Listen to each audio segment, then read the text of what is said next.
Good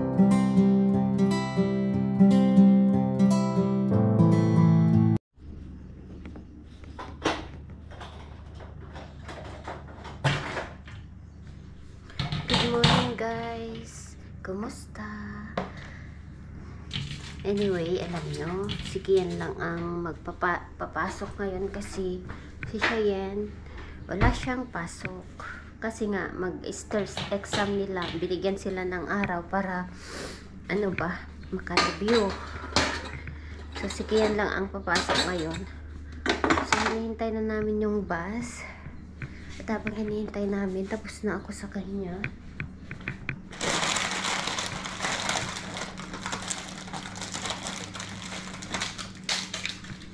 Naglalagay ako ng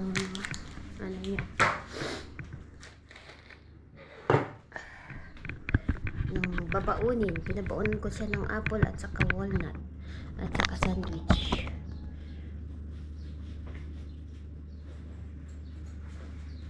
Malapit na yun siya. Because I will put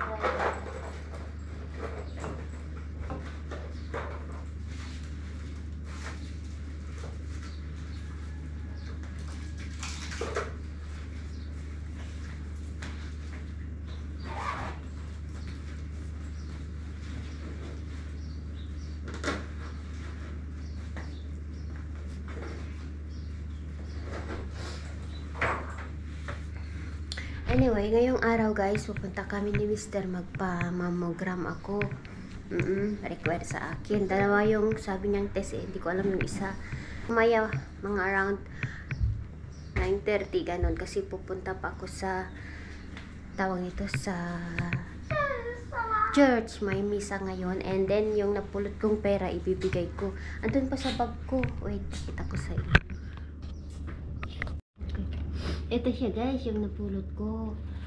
Hindi ko pa naibigay. Ngayon ko palang ibibigay.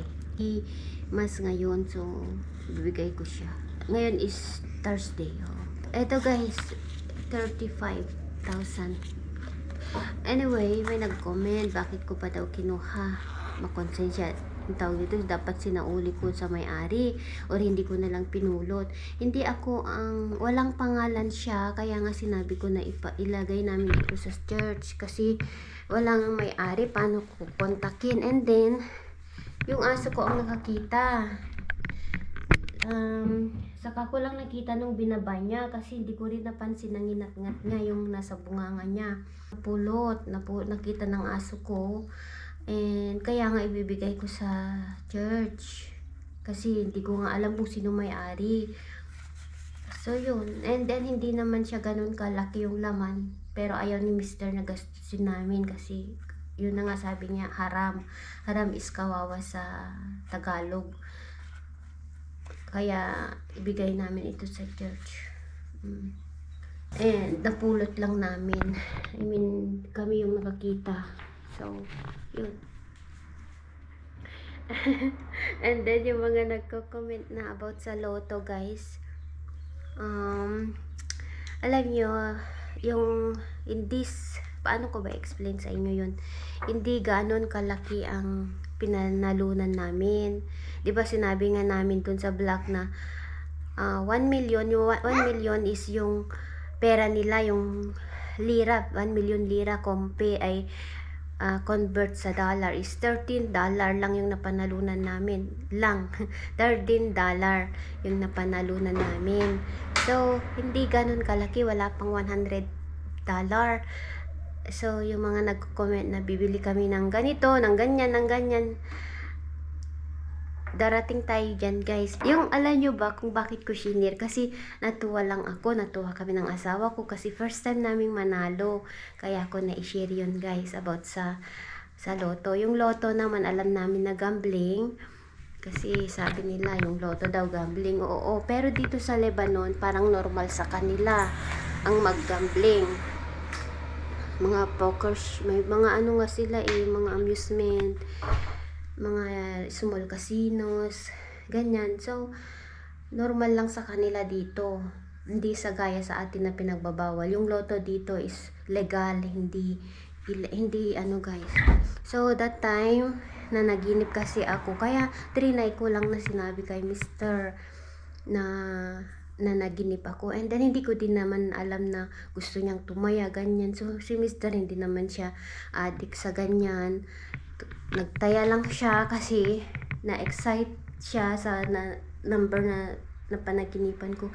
And second, nung isang gabi na naginip na naman ako, pinigay ko sa kanya yung number, pero dalawa lang yung tumama na number.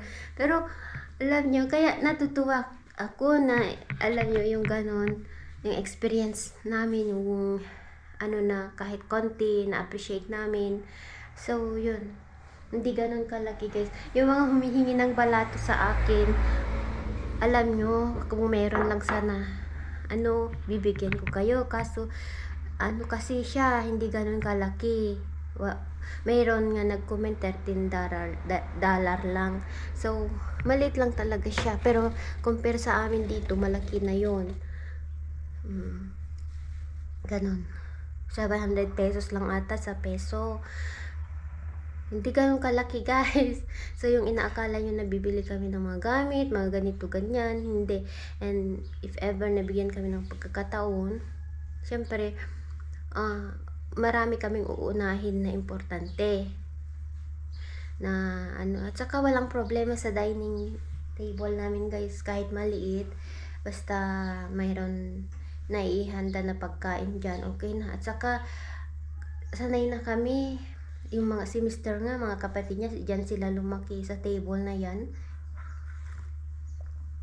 So walang problema, mga anak ko dyan sila kumakain. And then darating tayo dyan guys sa table, tawag dito, dining table. Oo. Anyway, ihanda ko na ang bunso ko. Nakahanda na siya. Kasi, pupunta pa ako sa church, tapos magpa-test pa. Saka kami magpa-test ni Mr. Pupunta kami sa hospital. First time ko din ito ma-experience yung ma-test guys. So, mamaya ulit, sampay ko lang yan. Bago kami aalis.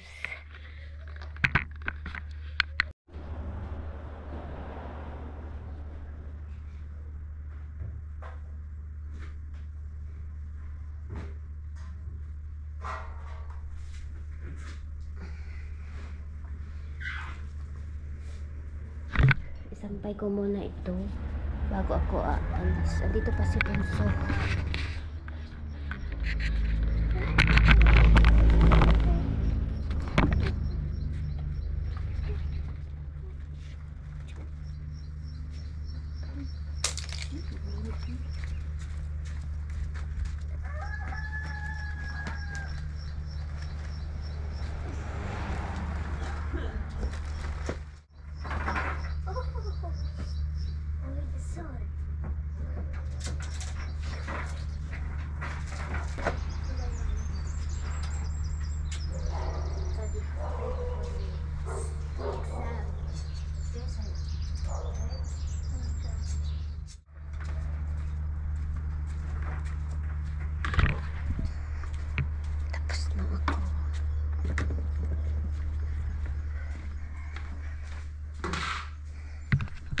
Guys, ayan, nakabihis na ako. Pupunta na ako sa church.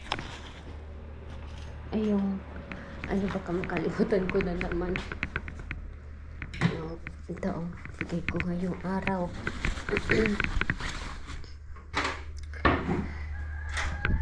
Let's go, samahan niyo ako. Wala na ba akong nakalimutan? Wala na.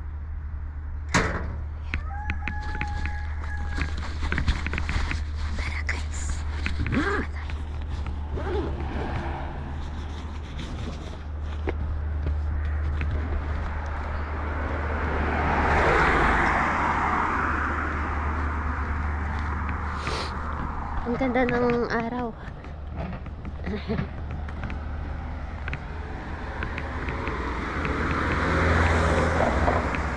May mga aso.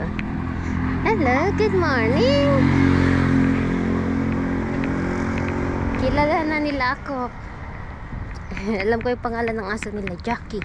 Yung isa ata is Pablo. Ewan ko. Pablo o Chico. Dalawang aso nila. Okay. Guys, tapos na ang misa. Pauwi na ako. And then, pupunta na kami sa hospital. Para magpa-mammogram. Hi guys. On the way kami. Ay, on the way. Magpa-mammogram kami ni Mr. Yes.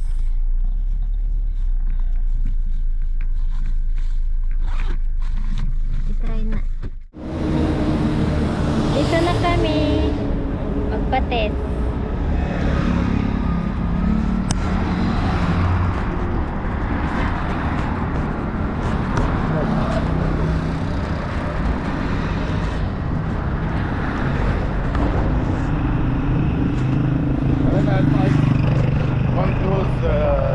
Player needs mechanical.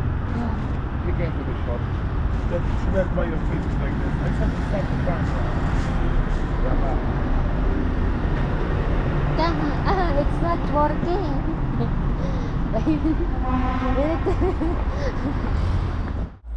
Heat more than the aluminium. But then Allah subhanallah, if something happened, don't worry. Bring the car here. And I'll fix the for you the engine. So inshallah, he said inshallah. I said don't worry, Allah. We bring the materials or my handwork. Radiology.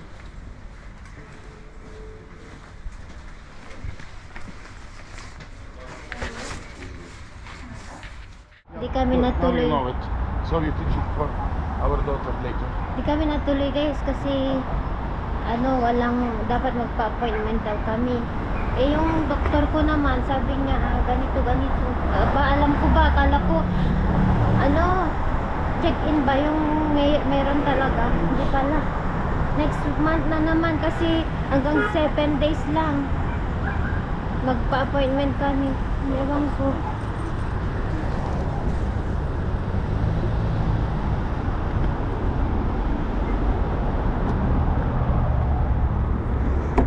For next month.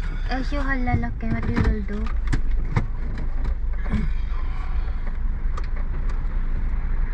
Hanggang until 7 days lang dapat daw ako magpaano. Ngayon pang-4 na guys. Tingnan namin kung mayroon, magpa-appointment kami, wala dito. Kung saan kami nagpa-blood test. Saan pa kaya? Hindi naman namin alam.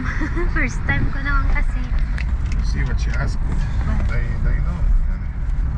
She said, Madam, is period or menopause? You know what it means? What means? Menopause. I know the stop in period. Ang tinanong ko. Kung irregular menstruation.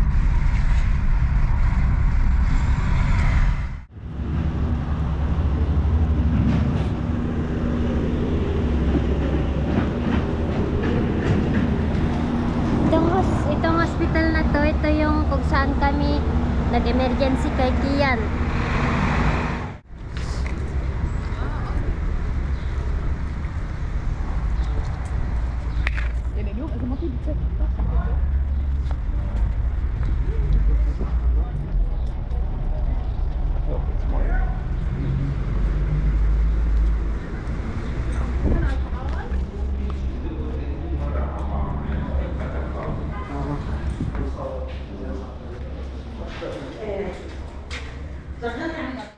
مدام ماما؟ لا مش اخذين موعد بس مدام بالتوازيام جور انا ما بعرف انه بدها موعد قبل يعني كيف تعرف؟ طيب اليوم الثيرد يوم اليوم الكاتريام جور يعني معنا بعد بكره وبعده ايه Guys, siguro next month na kasi patapos na yung pang ano lang dapat 7 days. It's full, no? Full. So next month na lang kami magpa-retest. Magpa-reschedule na lang muna kami. Uwi na kami guys. Hindi kami natulog.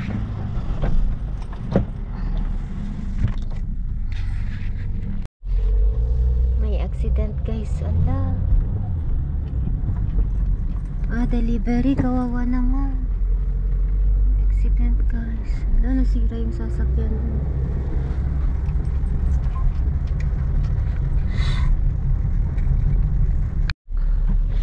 Dumaan kami bumili ng vegetable. Nakabili kami dyan. Hindi kami natuloy kasi kailangan namin magpa-appointment guys. Full na yun. Siguro next month na kasi patapos ng period ko. Hindi ko naman alam. Kailangan pala magpa-appointment. First time ko naman kasi gawin. Dapat ang sabi ng doktor ko is 7 days lang. Ngayon, pang-apat na bukas may trabaho si Mr. and full hanggang Monday wala na. Kaya na lang next month. Ayun, pumunta na lang kami sa gulay and bumili kami ng mga gulay guys. Bumili ako ng mushroom.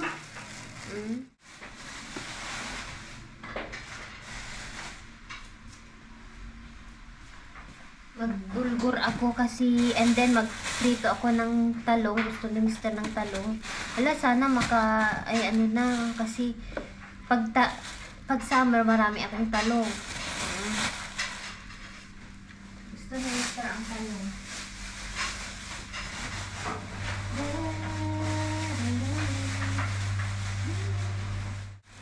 Alam niyo ang nangyari, yung vlog ko nung hindi ako nakapag-vlog, nung hindi ako nagpag-publish kahapon ba yun, gumawa ako ng avocado. Ala, na-delete ko yung video. Kaya wala akong vlog guys. Ipakita ko sa inyo yung ginawa kong avocado ice cream.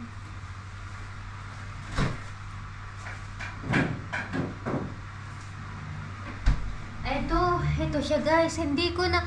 Grabe. Nung i-transfer ko sana yung mga video sa phone ko, na-delete ko guys sa sa camera. Alo, sobrang lungkot ko kasi masaya ba naman ako na ipakita ang paggawa ko ng ice cream. Ito ginawa ko. Kaya hindi ko nagawa. Ang daming na-delete na picture. Yung video namin na picture. Yung vlog na guys. Sayang kaya next time ako. Kasi gabi na ako mga... mama. Tawag ito, gabi na mga around 7 o'clock nagtatransfer na ako ng mga video. Na-press ko yung delete guys sa pagmamadali ko ba. Kaya yun, hindi ko na gusto ko lang ba ipakita sa inyo yung paggawa. Pero siyempre kama na masaya lang ba ako na ipakita na gumawa ko ng ice cream. Na-delete.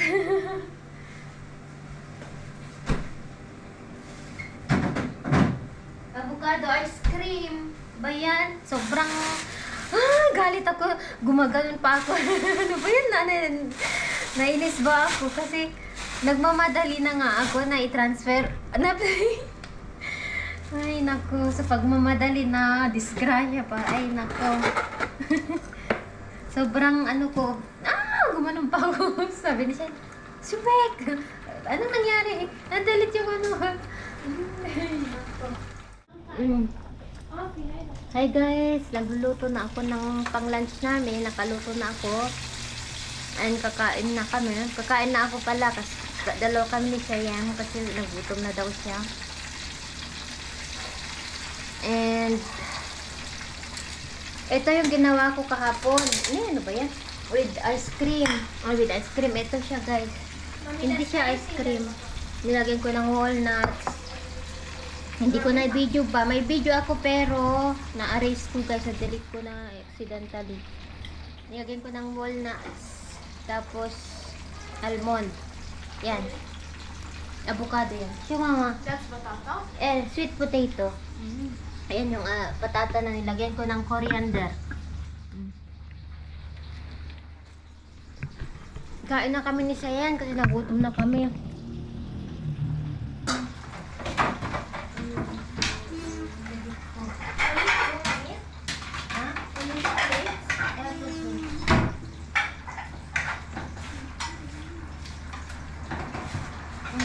ne da? Evden hoşum. Katatapos lang namin kumain. And hinintay ko si Kian. Si Kian na lang ang hindi kumain. Si Mr. kumakain. Ito yung ano guys, bulaklak tawag ito. Bulaklak ng bay leaf. Ay, basil. So, dry na siya. Gagamit, ano ito, itatanim ko yung buto niya. Ang bango. Itatanim ko sa spring. Mahangin guys, sobra. Yung buto nito, nandito, yung buto niya guys, may buto siya. Tatanim ko. Kaya kinukulit ko siya.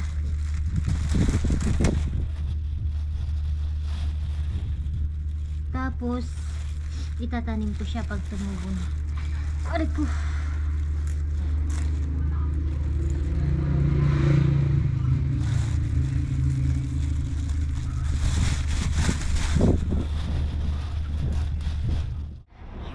Hi guys, naglilinis kami ni Mr. dito. Yan, nililinis niya dyan.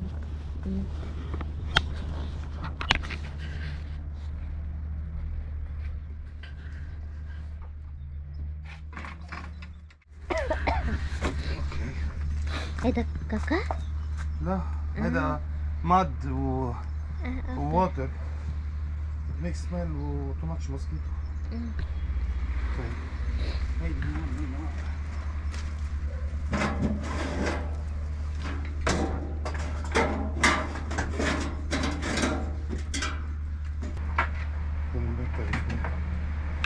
هذا كده. هذا part. Okay, how do I catch? It's okay now, Catch you well. try it. وهذاك I catch it very well. There, how you catch there? Huh? When? Honik. هونيك. I know. You Yes, try it? I didn't try it. Catch هون. هونيك. Hose. شكلي شوف it's up or somewhere. What you want? هذا the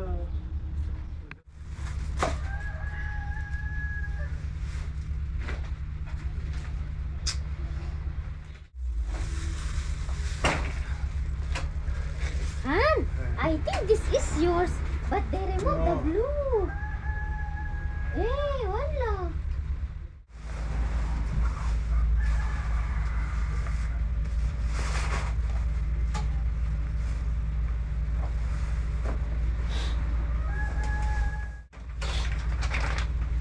Yes, very.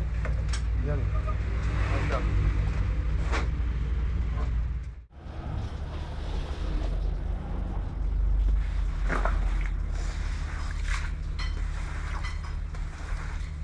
Saturday we give them shower.